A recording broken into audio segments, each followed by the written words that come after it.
ஆண்டவருடைய நாம மகிமைப்படுவதாக. அன்பானவர்களே, இன்றைய வார்த்தைக்கு உங்கள் அன்புடன் வரவேற்கிறேன்.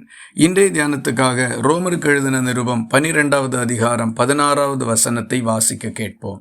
ஒருவரோடொருவர் ஏக சிந்தை உள்ளவர்களாய் இருங்கள், மேட்டிமையானவைகளை சிந்தியாமல் தாழ்மையானவர்களுக்கு இணங்குங்கள், உங்களையே புத்திமான்கள் என்று எண்ணாதிருங்கள். பிறருடைய நல்ல ஆலோசனைகளை நாம் ஏற்றுக்கொள்ள வேண்டும் என்றும், நாம் சிந்திப்பது மட்டும்தான் சரி என்றும், பிறருடைய யோசனைகளும் ஆலோசனைகளும் எல்லாம் சரியானவைகள் அல்ல என்கிற மனப்பான்மையும் நம்மில் ஒருபோதும் இருக்கக்கூடாது என்று இந்த வசனம் நமக்கு அறிவுரை வழங்குகின்றது.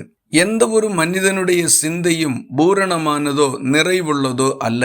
அவை எல்லா நேரத்திலும் குறைவுள்ளவைகள்தான். சில நேரங்களில் நம்முடைய யோசனை 100% சரியாக இருக்கலாம்.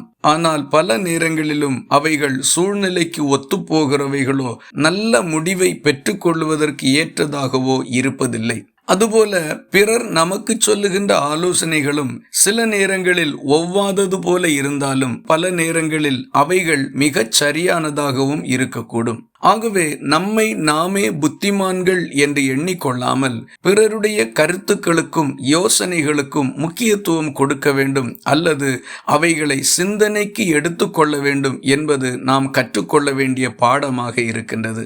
நம்மை நாமே புத்திமான்கள் என்று நினைக்கும் போது பிறரை குறித்து தாழ்வாக சிந்திக்க தோன்றுகிறது, அல்லது பிறருக்கு ஒன்றும் தெரியாது என்கிற எண்ணம் நமக்குள் மேலிடும் பொழுது நாம் சிந்திப்பது எல்லாம் சரி என்கிற தவறான எண்ணத்திற்கு நம்முடைய மனது சென்று விடுகின்றது. அதனால் தான் வேத வசனம் நமக்கு சொல்லுகின்றது, ஒருவரோடொருவர் ஏக சிந்தை உள்ளவர்களாய் இருங்கள் என்று. பிறருடைய சிந்தையும் நம்முடைய சிந்தையும் ஒப்பிட்டு பார்த்து ஒத்த கருத்தையும் நல்ல முடிவையும் எடுக்கும் பொழுது அது சிறப்பான பலனை நமக்கு கொடுக்கும். நம்மை குறித்தும் நம்முடைய திறமைகளை குறித்தும் நம்முடைய அறிவை குறித்தும் மேட்டிமையும் பெருமையும் அடைந்து விடாமலும், பிறருக்கு அறிவு இல்லை, புத்தி இல்லை, அவர்களுடைய யோசனைகள் சரியானவைகள் அல்ல என்று அவர்களை குறைத்து தாழ்வாக மதிப்பிடவும் செய்யாமல், எல்லாவற்றையும் யோசித்து நிதானித்து ஒரு நல்ல முடிவுக்கு வருவதுதான் புத்திமான்களுடைய அறிவு.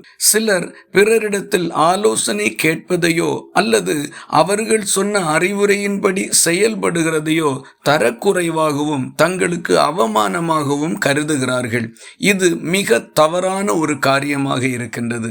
யாரிடமிருந்து வேண்டுமானாலும் நல் யோசனைகள் பிறக்கக்கூடும். ஆலோசனைகளை சொல்லுகிற மனிதன் முக்கியமல்ல, அவர்களுடைய கருத்தாக்கமான சிந்தைதான் முக்கியத்துவம் உள்ளதாயிருக்கின்றது.